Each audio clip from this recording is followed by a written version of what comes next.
Thank you. All right, thank you. Okay, we have Alderman Bolton. Present. Alderman Donenworth. Here. Alderman Guzman. Present. Alderman Hayes. Present. And Mayor Taylor. Present. You have a quorum. Thank you. There being no new business, we'll go to old business.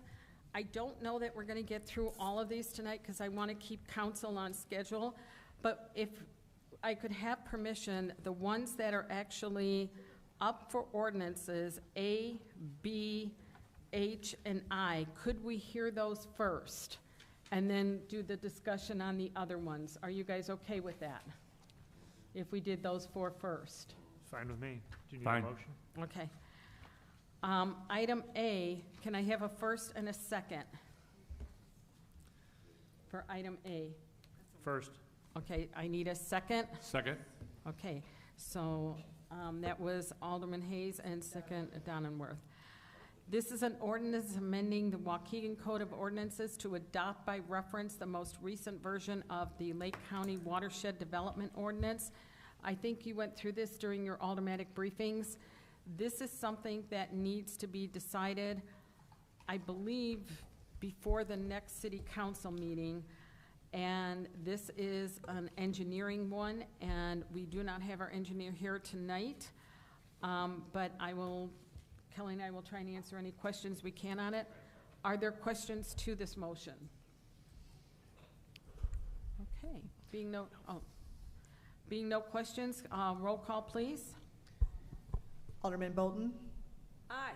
Alderman Donenworth. Aye. Alderman Guzman. Aye. Alderman Hayes. Aye. And Chair Taylor. Aye. Motion passes. Thank you. Item B, an ordinance amending section 21-122 of the Code of Ordinances, adding limited parking in front of home daycare centers. I think we talked about this one in the past, that it cannot be for a Pacific Ward. It has to be an ordinance for the whole city. Oh, I'm sorry, I didn't get a first and a second. I'm sorry. First? So moved. Is that Alderman Guzman? Yeah. Yes. A second? Aye. Alderman Bolton? Alderman Bolton. So this would be affecting about, what did we say, about 300 parking spots throughout the city. Any questions to the motion? I just have a quick comment. Could I Yes. offer a comment? Okay, so thank you for identifying the 300 parking spots. It seems to me that this is a resolution for one person at a pretty significant expense to the entire city. I'm not sure how it's going to be enforced, if we even have the resources to enforce it.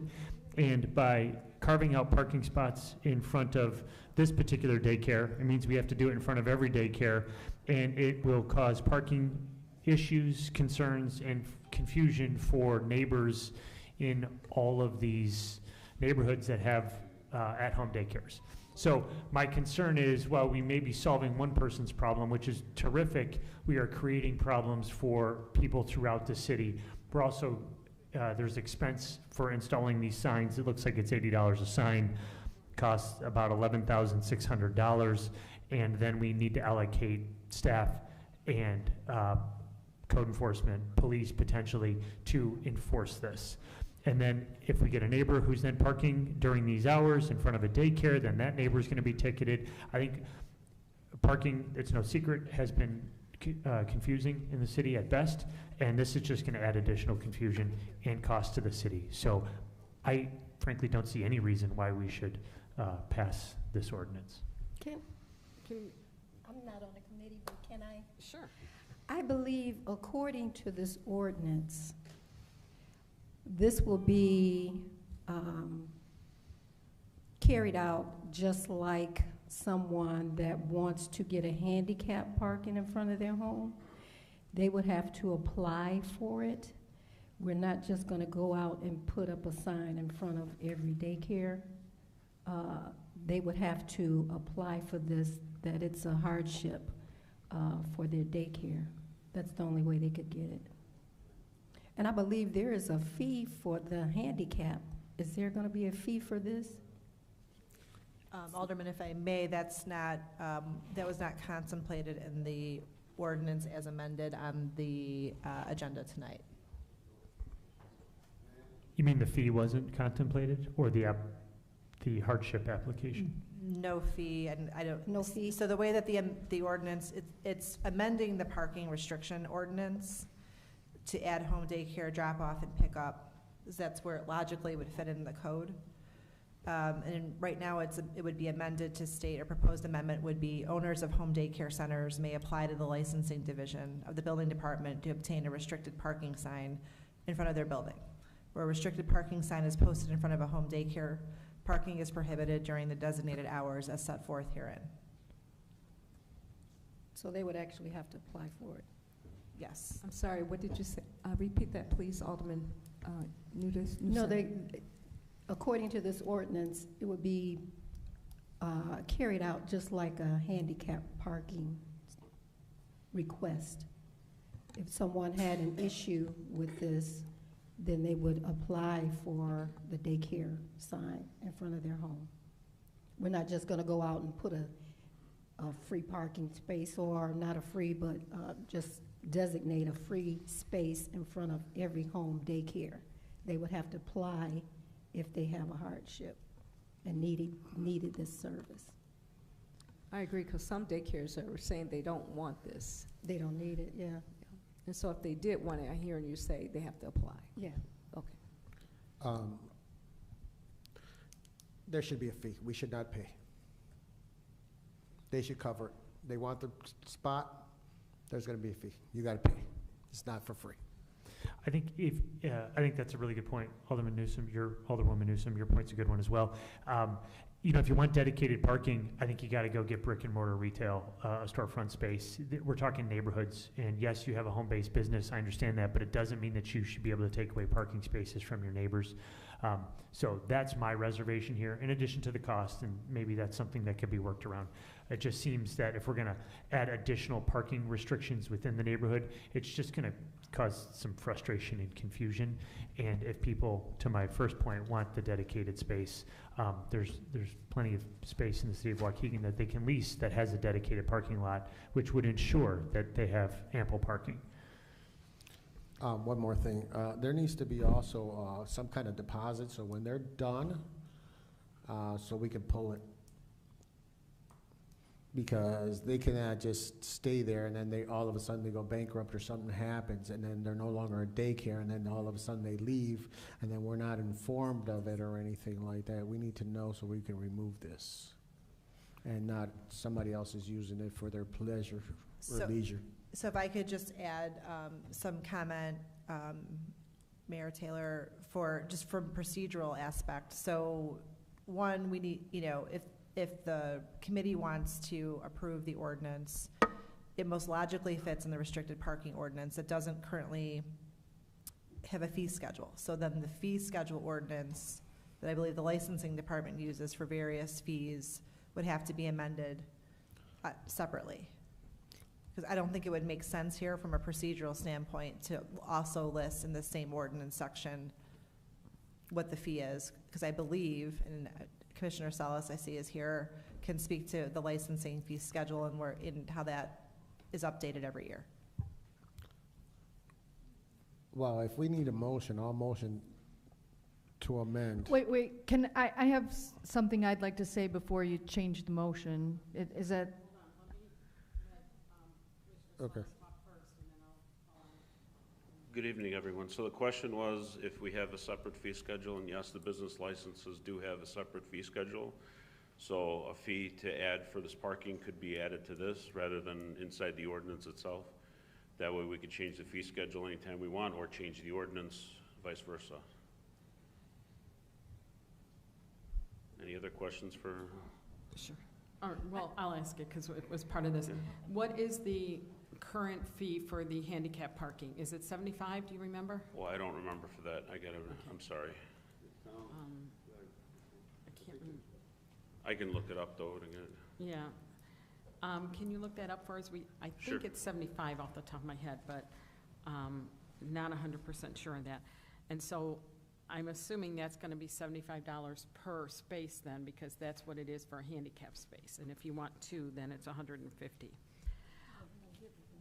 Yeah. Alderman Florian? Thank you, Mayor. My question is about enforcement of this. So we've already got an alternate parking ordinance that, sorry to say, barely gets enforced. Now we're going to add a new parking requirement throughout the city that's a certain time of day, 5 a.m. to 10 a.m., which seems like a very long drop-off period to me. And then the afternoon time ends at 5. Well, like, I work till 7. Like, everyone's off before 5 o'clock in the world out there. I thought the times were just weird. It's like, it's 5 a.m. to 10 a.m. and then again, like 2 to 5 or something. I mean, it's a good part of the whole day. I'm just curious how we're gonna enforce this. The reality of it is, it would not be able to be enforced because it would be hard to determine if it's a daycare, like a person dropping off for daycare, and like say they're not a Waukegan resident. How do we track that down and know that that belongs to that daycare? Unless they're going to provide us a list of everybody's license plates, which would be something that most people are reluctant to do, I don't see that you could really enforce that. So I guess my question then is, why are we putting an ordinance out that's not gonna get enforced anyway? Well, we have a number of those. So, I mean, I'm just saying, if we're gonna revamp it, we have to be realistic about what can we do and not do. Enforcement, I'll ask the police to come up and talk, but I believe it would be almost impossible to do enforcement when you can't track the license plate specific to that daycare. Just also say that the people that apply for the home daycares, they should be assessing their parking needs and their other needs of their home-based business at the time.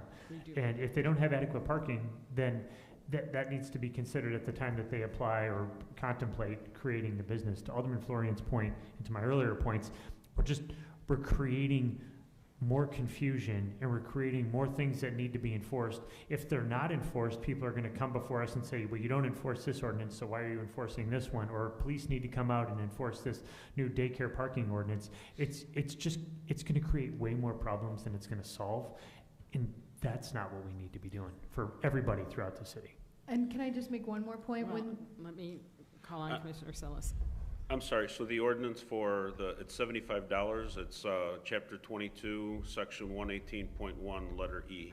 Okay. It's $75 for the handicap permits. Okay, thank you. Sorry. Alderman Florian? When this was originally brought to us, this was for one daycare. We found out we can't do it just for one. But the original people, they have a driveway. They are refusing to move their cars out of their driveway to make it easier for their customers because they don't want to do that. Again, I'll go back and say, I park in the spot farthest away from my door because I try to make it as easy for my customers as possible. Their customers are the people dropping off the kids for daycare. Move your damn cars out of the driveway and let your customers use your driveway. It's not a difficult thing, people. I don't get it. Any other questions or comments? Yes. I do. If it's going to come to this and it's going to a vote, $75 is just way, way, way too low. Maybe triple it or quadruple it. We could vote it down, and then it could be brought back if somebody wants to impose some sort of fine. But as presented to us, it sounds like we can vote now, and it could be reconsidered at some point in the future if it wants to be amended. If I could just mention about the enforcement, and I know that we have certain areas, certain neighborhoods with resident parking by permit only. I saw a sign recently down on Buttrick, and I think that's in the 4th Ward.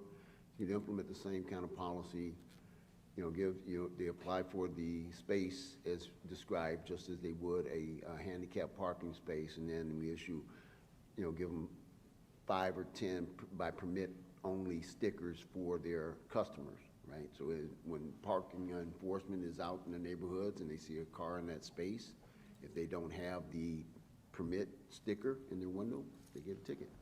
So that's an additional cost that we would have to pass on. Minimal cost, Mayor. It's not going to cost that much. Can I have somebody from the police talk? I mean,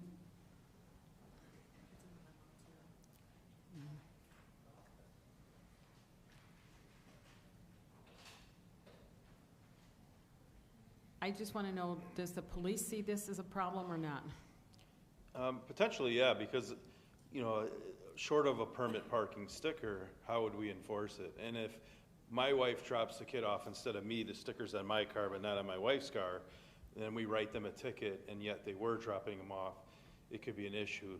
The only thing I could see enforcement-wise is if the daycare called us to say, hey, somebody's in our spot that they weren't supposed to be, then the police can respond in a non-emergency situation. But as far as like on-view enforcement, it'd be very difficult without any kind of permit.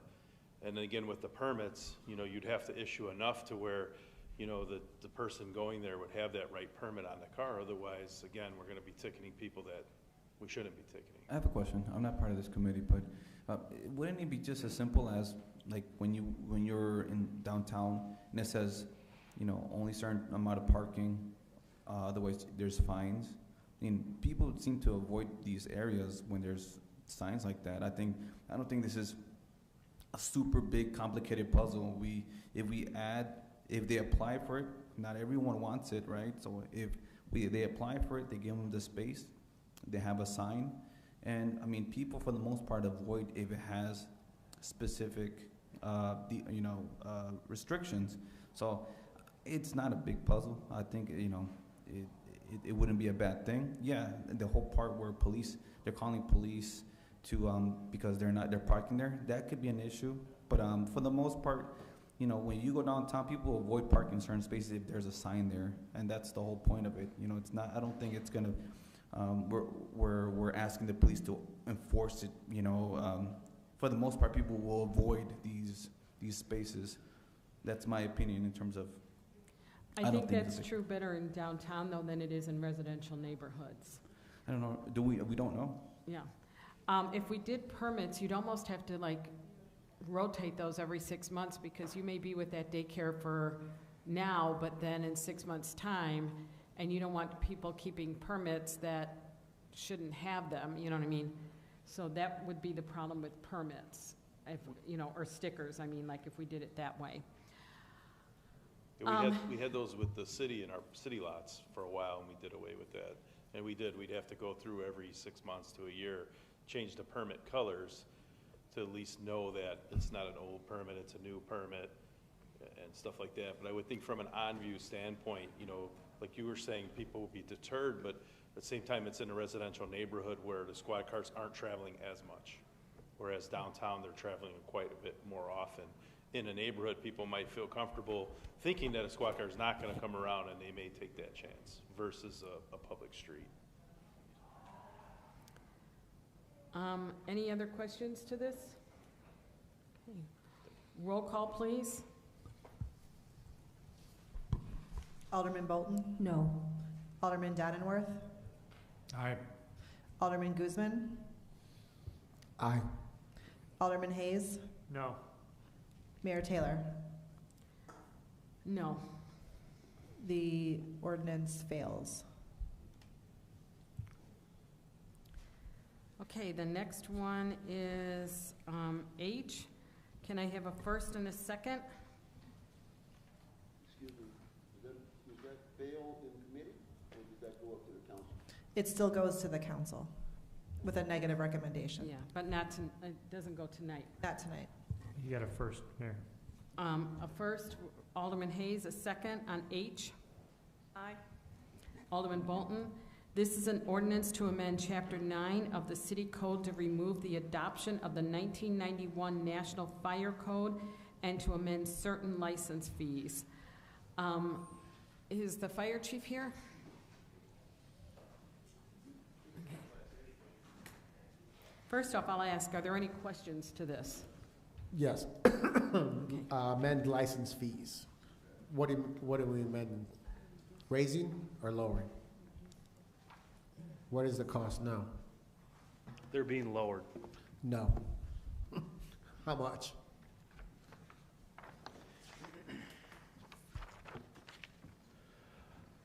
Most of them are going from $250 down to $100. It's going to be the same as the building contractor registration fees, is why we're lowering them. Why are we lowering them? Like I just said, sir, it's to make them the exact same as the contractor registration fees. So how long has they been this way? I can't answer that question. So it's been a very, very long time. Correct. So since prices are not going up, why is it going down instead of up? This information is coming from our fire marshal, who's the one that did it, and he said, again, it is just to match what our building contractors pay, to have one exact same price. Sorry, no. I got a question for you. Sir? Okay, so some of the items that are listed would be, like, number 1 says flammable liquid tanks, maybe? Okay, so it's being reduced from 250 to 100. Yes, sir. What goes into licensing a flammable liquid tank? It has to be inspected by the state, and then we just give them a license every year to have it. Okay, so the state incurs the time associated with inspecting whatever the tank may be? Correct. And then we just issue the paper license? Correct. Okay. So, It is not labor intensive by any means. Okay. It's paperwork. okay, so while we're reducing the fee, our workload is not increasing, it's, Correct. By any measure. Staying exactly the same, yes, sir. okay. And is this in an effort to just be, I guess let me ask this question, forgive me for being naive. Who's applying for these types of licenses? Different businesses in towns, body shops, for example, will have a flammable liquid tank. If they have oil storage there, somebody along those lines. Okay, and for each of the items that are listed on here, we don't have to go through all of them, but is it all similarly inspected by the state and then we issue the license? Correct. Okay, so, Certain ones like fire extinguishers obviously comes from us, things along those lines. Extinguishing systems are for like a hood and duct system for a restaurant. okay, So whereas we will inspect that, but we are doing normal inspections as we always do. okay, so the workload's not changing for the fire department? Correct. Okay, and it seems to me, and correct me if I'm wrong, well, maybe it's more of an opinion, but we're effectively just reducing the fees for these businesses. The workload's not gonna change, and it Correct. does at least seem on its face to be more business friendly. More business friendly is exactly right. Okay. Yes, sir. Okay, thank you. Sure. Anybody else? Mayor, I know I'm not on the committee, but can I ask him a question? Sure. How many of these roughly do you do? Do you have any idea? I don't, I'm sorry, I don't have that answer. I can get that information to Is you. it but I do- hundreds or is it? Not hundred, it depends on which one it is. So extinguishing systems, again, goes back to restaurants have them. So there are a lot of Almost every restaurants in town. restaurant would have one. Correct. As opposed to liquefied petroleum tanks, very, very few for those. So it just depends on which one it is. But again, I can get you those numbers. I do not have them Okay, with are me. you concerned about this affecting your budget? Not one bit. Okay. Thank you. Anybody else? Any other questions? Okay, roll call, please. Alderman Bolton? Aye. Alderman Donenworth? Aye. Alderman Guzman? No. Alderman Hayes? Aye. Mayor Taylor? Aye. The motion passes. Okay, for item I, can I have a first and a second? First. A second. Alderman Hayes and Alderman Bolton. And that is an ordinance amending section 6-72 of the city code regarding the National Electric Code. And I think, well, first off, are there any questions to this? Because you've all heard about this in the briefings. Any questions to this motion? Okay, there being none, roll call, please. Alderman Bolton? Aye. Alderman Donenworth? Aye. Alderman Guzman? Aye. Alderman Hayes? Aye. Mayor Taylor? Aye. Motion passes. The items that are up for discussion, I'm going to see if we can put those on a committee of the whole in around, we're looking at around March 19th for a committee of the whole meeting. Or, I'm sorry, October. This month, as you know, we have the IML conference and we have quite a few other things. The Chambers is getting new, or being updated for the mics and stuff. So if we could do it that October 19th, at least mark your calendars for that, and then please get back to me if that would work. Mayor, some of this stuff has already been held over. It has to move forward. This will be the second time. Okay. Okay, so motion to move forward. Okay. Go ahead, Kelly. Well, there's two things. For any item that's not new, I believe Alderman Guzman is correct. For new items coming in, the mayor can refer them to the proper committee.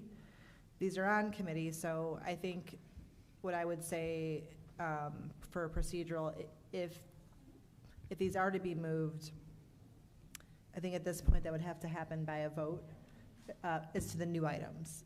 The old items, I think you're correct, Alderman. Those should stay in the committee and be considered in the committee. Exactly. Okay, I just want to see if we can do the discussions at the next council meeting, because I don't want to hold the council meeting over for residents who come here on time. And our discussions seem to take a long time. The other thing is, we put all these in code appeals and negotiations, but you're seeing everybody wants to really talk, and that would be better if we did it in the committee of the whole rather than code revisions, which is how we've traditionally handled it. But we can do the discussion at the next council meeting on the 18th. It's already held over a month now. Aren't these all just discussion items? They're all discussion items. They're discussion, so the other thing that could happen too, because there's no action that's going to be taken, we could start the discussion and see how far we get and then continue the rest of the next meeting. We could set a time limit on the discussion items. Okay. Well, city council is supposed to start in 7 minutes. So is there anybody who wants to bring up any of these for a discussion? And how about we go until 7 and we take a couple-minute break, and then we come back for the council meeting? Which is the most, whose is most urgent? I'm willing to hold mine over, the balloon stuff. Can I? Yes. I'm not on this committee, but with the noise ordinance that I brought forth, and I continue to have problems with this. There was some information that was attached to this. I would suggest that we put it, bring it forth with an ordinance that we copy the Chicago ordinance and have all the aldermen take a look at that and go with the fines that Chicago has, the first one being $500. The second one, if they're called out again, within the same year, it would be $1,000. Maybe we can curtail some of this noise, because I know that once an officer goes out and asks a person to lower their music, they will raise it again after the police leaves. So if we put something in place where the officers can, will know that, okay, this is my second time out, you will be issued a citation the first time, the second time, and subsequent times that it'll be a fine given. And then maybe we can curtail some of this noise. I'm sorry, but can I say something? I'm not in this committee, but today was, over the weekend was a prime example. I heard the 911 they were inundated with so many calls of disturbances. I myself. Your microphone, we can't hear you. I myself went out on 2 occasions, one on Flossmoor and Nemery Court on my own. They did turn the music down. But from my understanding, and I had asked Chief Navarro, I don't know if he's here now, for the statistics of what were the numbers for the weekend with so many calls. So that is a big problem. And these people, whoever is the persons who are doing this, they need to be, they need to be fined. And with that money that we do get, we ought to put that in there to educate our citizens that, hey, let them know that these are the consequences that you will suffer if you are, if you are in violation. I think there needs to be a decision made by the committee. Either consider the items tonight, perhaps under a time limit, or hold them over to the next meeting, because it sounds like everybody wants to have at least one item go forward. Yes. So which item do you want to send forward? Pick one. The noise ordinance. Noise ordinance. Okay. All raises. Okay. If we do the, can I have a motion regarding amendments to the noise ordinance to increase fines? So moved. Well, no, it's just a discussion item right Oh, I'm sorry, it's a discussion, there's no motion, I'm sorry. So that's the one that you want us to put in motion for the next council meeting? You want that in an actual ordinance form, okay? Got And the other one that we need to start working on fairly quickly and get into a motion is the overnight on-street parking in Central Business District, because we all know the problems we've had in the downtown area. So can we put that on the next council meeting as well? We also have item D, salary ordinance for employee regarding step increases. That's been on hold for over a month. Okay, we'll put that one on the next one. No, I would like it discussed now. Okay. We're gonna only go for a few minutes though, because like I said, it's not fair to people coming in. So go ahead and say what you'd like to say. I feel that since the checkbook is run by the people and the council is the people who were voted in, that's who should decide if you get a 3-step or 4-step or 5-step increase, not a mayor or any other staff or anybody else, that they don't write the checks. We do. Mm-hmm. This one I'd prefer to have an HR person, which we are working on, who can have input into this of what other communities do. So that's why I'd like to keep that one if we can, just so we can get our HR person, because I think they can give us a little bit different background on that too, a more rounded background. Okay, we had the old HR, she could have spoken on this over a month ago, and it was held over. Had she not talked in briefings? Okay. Yes, she did. I'm sorry. Yes, she did speak on this. I think she explained it all, how the process works, is that it gives the opportunity to hire new staff is one portion of this ordinance that allows them, per their qualifications or with some type of justification, that the mayor does get to start them at the pay agreed upon. For them to be hired, it allows department heads to place staff at a higher step than just one step per this ordinance. It is an ordinance, and that's up to step 3. All of these things were explained by our former HR director. Correct. And that document, this ordinance, is in board docs also. Correct, but it should be a recommendation. They should not be able to just say, okay, and then us as a city council write out the check for it and approve it every other week for it. So the one that should make the final decision is the city council, not anybody else. Can I just offer a comment, maybe? You know, the department heads and the mayor's office, day-to-day operations are not run by the city council. And if we have to wait for city council vote at a committee level and then a full city council to vote on whether we can offer a certain salary to an employee, we will delay at a minimum the hiring of that employee by at least a month, which will probably demonstrate some form of dysfunction to an employee that we're trying to convince to come work for us. So I think if we're trying to put our best foot forward, we need to give the department heads and the mayor the authority to hire people who are qualified and bring them in at whatever salary is warranted based upon the role, and not bring them before the city council and have a debate on whether their salary is justified or not. These are non-department head positions. Some of them, some are department heads, but I don't know why we would delay hiring by a month or 6 weeks and parade somebody through in front of city council to discuss their salary. I'm willing to push it right away, but absolutely not. This department heads and the mayor do not write out the checks again. We do. It comes out of the city taxes, and that's why we were elected to, we hold the purse. We approve a budget, or whichever way you want to say it. So I get your point, and you're trying to be fiscally responsible, and I think that's totally reasonable. I'm on board with that. But we approve a budget, and then we operate within the confines of that budget. So I think it's important to say that we're not making, bi-monthly decisions about what to spend money on and what not to spend money on. It is very much money that has already been allocated for intended purposes. And while we may question those funds or want to make sure we have additional clarity for the public, it's already been budgeted.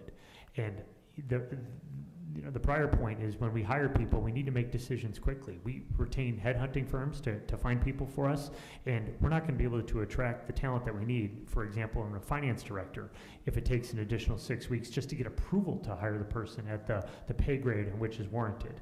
So I think my personal opinion is that like your heart and your mind are in the right place on this. I just think that practically speaking, it's not an efficient way to go about hiring people. The previous council approved the budget, not the current one.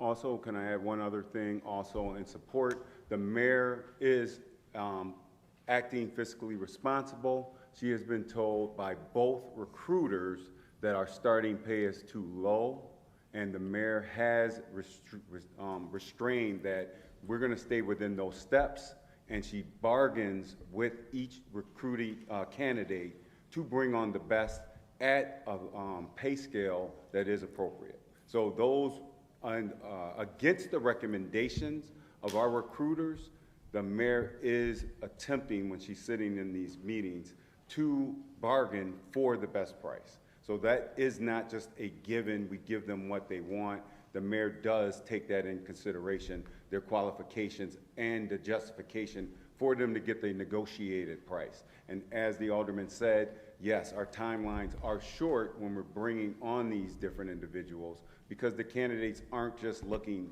here at the city of Waukegan. They are looking other places because the finance director's position is in demand. HR is in demand, as you've seen with our former HR director. Okay, Noelle, would you like to come up, please? Thank you. I would echo Alderman Hayes' comments, and I would add to that I experienced last year, I had a candidate to whom I offered a position, and I was not able to hire that candidate because our hiring was too restrictive. I needed to be able to give them one additional step above what our limit was. I would have been able to hire a highly qualified candidate as part of the planning team, but was not able to bring them on because our current ordinance is too restrictive. The department heads for the city of Waukegan make incredible efforts to be fiscally responsible. We all spend a great deal of time in our budgeting processes. We know our staff, we know our demands, we know our audience, and we need to pay our staff at competitive wages if we want to have good people. It's not about having bodies in the seats. It's about having brains doing the jobs and performing for our community. Waukegan deserves to have the very best staff, and we all work hard to make sure that we have the very best staff on our teams. And sometimes that means that we need to have a little bit of flexibility. And so maybe we give a staff person an extra step this year, and then they go 2 or 3 years without an extra step. That can happen and has happened. But we need to have the flexibility, especially in this hiring market, to bring in people, to be competitive with what other communities are offering, and to attract the best of the best, because Waukegan deserves the best of the best. Thank you. My argument is not to give them steps above or pay them what they're worth or how much the department heads or whoever HR recommends, okay? So if HR recommends this person should make $130,000 plus 3 weeks vacation or blah, blah this or blah, blah that, it should be our decision. You guys just give the recommendation. That is it. And then we could just go, sure, no problem. Thank you. Have a good day. I want to add, that's how it should be. Jose, I'm not in this committee, but to the argument where it can take 6 weeks, that's not true. The mayor can bring something on the agenda without us, and then we can vote it in, like if it's a recommendation. So it's not going to take that long. Like, I don't understand why that argument is there. If we all agree and if we wanted to bring it forward, like some things on the agenda today, they were presented on the briefing, and now they're on the agenda. We're going to vote for it. So it doesn't take that long to vote some of these things in. So that's not an argument we should say. And what Jose was saying is that we're not wanting to restrict. We're wanting to be part of the process as well. My argument is that you're a legislative body and hiring is an administrative function, and the city's administrators, the department heads, should have the ability to do that. But we hold the purse. You guys do not. Yes, you can hire whoever you want, but when it comes down to money, it comes down to us, and that's not you. So let's get that straight. That's why we go through the budgeting process and get approval for our like budgets, I said, and then within our budgets. With the previous budget, not previous council, not this one. Alderman Guzman, I don't want to argue with you, but that's part of the timing of when elections happen and when aldermen are seated. And it is ideal for the city's operation that the budget get approved before the end of the fiscal year so that we can start May 1st, the new fiscal year, with a budget in place. That's more fair to the taxpayers, it's more fair to the department heads. If we don't have a budget in place at the start of the new fiscal year, we have to go based on the prior year's budget, which in some cases is higher than the new year. It's ideal and much more transparent for the public if there's a budget in place. Now, unfortunately, in your position, you came in after the budget was adopted.